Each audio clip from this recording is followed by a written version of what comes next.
Let's make a stitch pattern. This is the linen stitch for crochet. It's also called the moss stitch or the granite stitch. It has a few different names. It's the same thing. It's super easy, great for beginners. You could make a basket, a hat, whatever you want to do, but we're going to make this in the round today. I do have a tutorial on it in a flat panel, so if you want that, you can get that down below. Let's begin crocheting in the round, the linen stitch. Let's go. Welcome to GoodKnit Kisses. We're all about helping you stitch your love and love your stitches. To get the written instructions on this pattern, please click down in the video description below to go to our blog.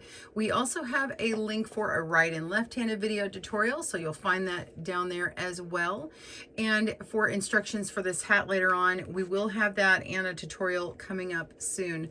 This tutorial is going to show you how to begin a chain and connect it in the round and then start this particular stitch. You can use that for when you're working on, say, a cowl and beginning with an open end here, or you can continue on this stitch in, say, a hat that's already started its top or will be closing up at the top.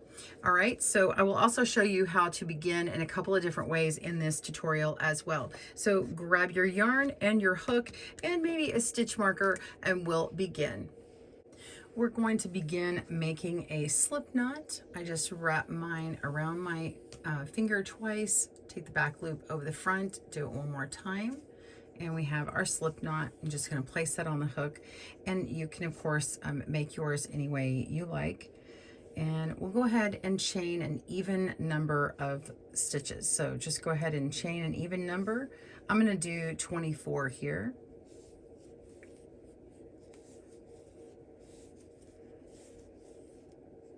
All right, we're going to connect in the round.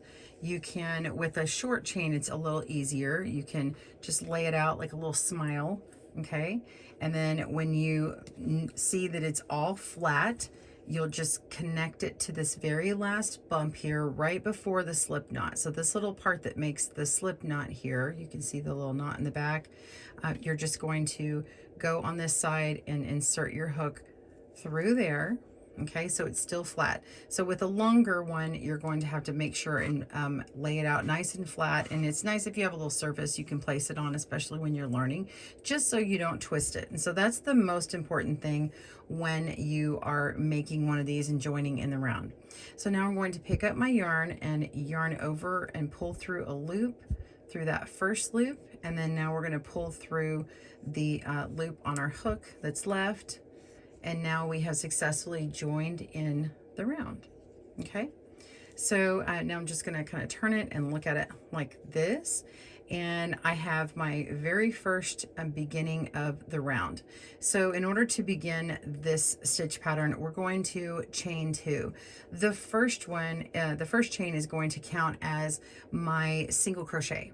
The next chain is going to count as my chain, because we're going to have a pattern of single crochet, chain one in this stitch pattern. So in the very beginning, this is the only time you're going to chain two. Now we're going to skip over this first stitch, and we're ignoring it because we've already done it. So now you're going to skip the second stitch because your extra little chain is going to sort of hover over that area.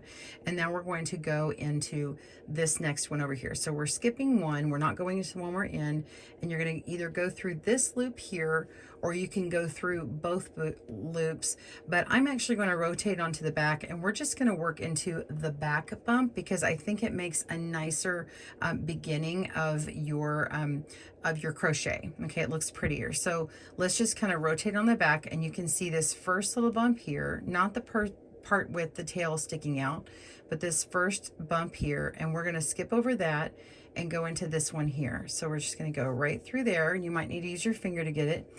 Going to yarn over and pull up a loop, and we're going to yarn over and pull through both strands to get our single crochet.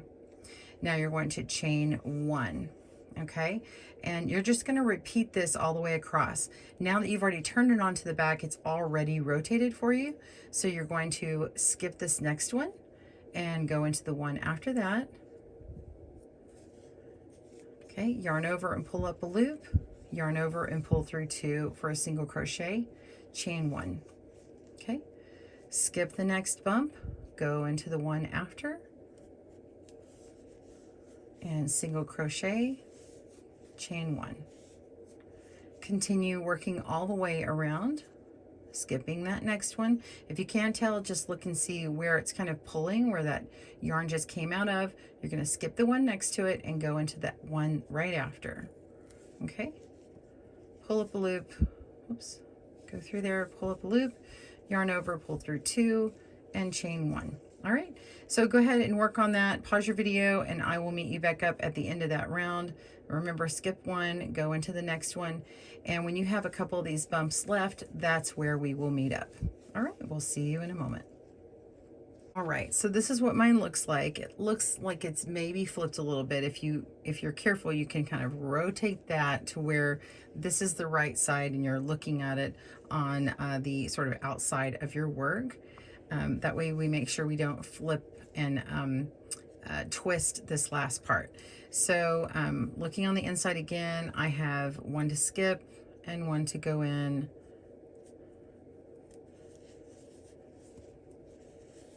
And chain one, and now I have one more to skip and then one last one to go in before my tail here.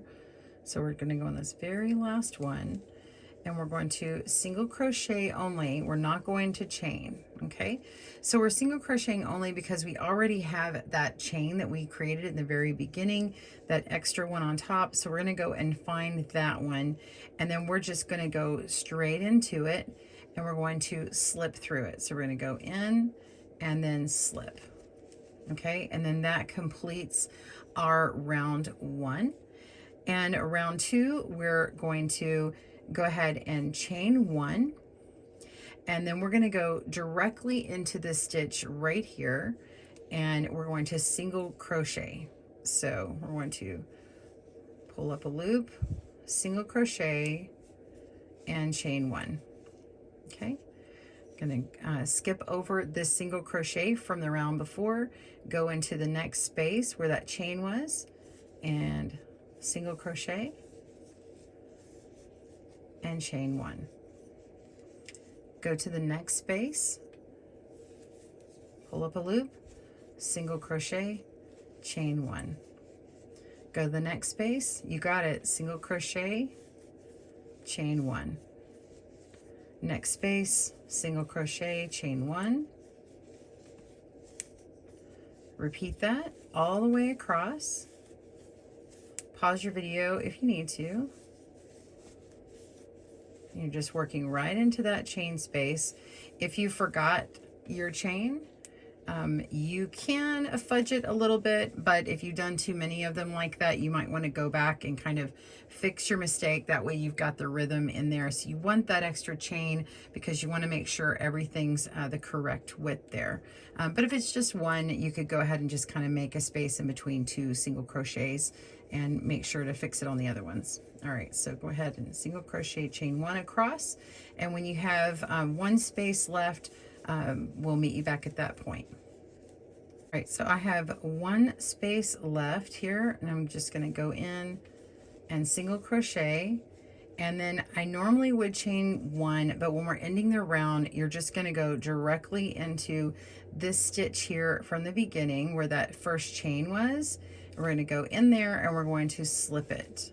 Okay, and that's going to join our round. So that first beginning chain is going to act as that little space for you to work into. Okay, so you're going to begin your next round by chaining one, and then go right into that stitch below your chain and single crochet, and then chain one, and you're going to skip over that next single crochet and into that chain space here and continue on. Now, if you pull apart your crochet and you notice, you know, wow, I have this line in here, which one is actually the space? If you look, this first stitch here is actually connected to your sort of V shape. You see that part right here? This is your V-shaped single crochet, so it actually belongs to it, and this next one is the one that's actually the chain space there that you had created. So you're actually going to go into that one and single crochet, chain one. Okay, so come over here, go into this one here, and whoops, single crochet, chain one. Go the next one, single crochet, chain one. So you can see that once you've done this a couple of rounds, it's really easy, and those little spaces are going to be just really noticeable for you, and it's just a very easy sort of mindless stitch to work on. Okay, so I'm going to show you closing this round again. And the reason why I wanted you to have a stitch marker is because you could be working with a yarn that you're just not easily seeing where the beginning and the end of the round is. So I want to show you what you can do to mark that for yourself, especially if you've got something really, really wide. So I'm going to just keep going till the end of this round here. We're almost here. Here's a single crochet. Okay, so there we are. We're at the beginning of our round, and I'm going to go ahead and show you with my stitch marker where this is. So this is actually right here. Okay, so if I had marked this when I began the round, it would be easier to see. So I'm going to go ahead and pull this out and work it, and I'll begin the round and show you how to fasten that stitch marker on. So I'm going to go in here to close it off. I'm going to slip it. All right, so that's the end of that round. Now we're going to do one chain and begin the round by making our single crochet and a chain one. And I just go ahead and do a couple of them. Single crochet, whoops. And pull that out. So now I've got a couple of crochets in here. So I've got, this is my single crochet here. Here's the next one, and then here's this other one. So we're just gonna put our stitch marker in right here so that we know where it is and close it off. Okay, so that's it. So you know where the beginning of your round is, so that you know where to close it in, and you just continue going, and then when you're ready to fasten off, you just slip it through and pull it on, and that's where you are. So let's show you what it looks like on my hat. All right, so here is my hat. You can see with the stitch marker here, I'm actually showing you where the beginning of the round is and where it has continued on. So it's supposed to be mostly invisible. Depending upon your attention, you might notice this line, but there is actually a line. So like at the beginning of the round actually moves, so it actually moved all the way over from here. So I just wanted you to see that. It kind of helps highlight that. And you would just start your round by making your chain and then going into that first stitch, single crochet, chain one, and then move into the next stitch just as you've done before. Okay, just like that. And then you would of course mark it with your stitch marker so that you didn't miss it. It's a little harder to see with some of these other yarns, so this is why I wanted to show you what that looks like. So once I do it, I just go ahead and mark it, and it's just easier to see. Okay, now I want to show you two different ways you can actually begin. So I'm going to show you on my other sample. So here's another sample, and this one stands out a little bit more, honestly, I think, because it is a solid, and also in my tension, you can see that right here it sort of stopped because I think I was just tighter. And I actually did this in two different ways on my sample. So they turn out the same, about the same way. So I'm going to show you two different ways to begin your round. So I've completed one, I've joined and slipped it. You can do your chain, and then once you do your chain, you have a choice. You can actually go in just where I've done it here, or you can go right where this slipped stitch is. You can go right into that stitch, and you're sort of going back a little bit, and then making your slip knot here, or going into your slip stitch, I'm sorry, and making your single crochet and then your chain one, and then moving over, single crochet, chain one. So it has about the same effect, okay? It's just a different way of doing it. It's a little tighter here. And I think I actually did that mostly on this hat over here. So they're about the same, but I just wanted to show you that in case you are taught another method and you wondered which one's right. It's really whatever one you're most comfortable with. So I hope that you have enjoyed learning about this stitch today and that was helpful. If you really enjoyed that tutorial, please give it a thumbs up, boop, hit it, like it, and I would love for you to tag us on Instagram at GoodKnitKisses, the same channel name, and I'd love to see what you make with yours. Give us a comment below. Which was your favorite part? Did you find it helpful to learn how to make the chain in this tutorial? And anyway, I would love to see you. Please be sure and subscribe if you would like more videos this way, and keep an eye out for our pattern on the hat. We'll see you soon, and happy crochet. Bye everyone. Thanks for joining us today, where we help you stitch your love and love your stitches. See you again soon.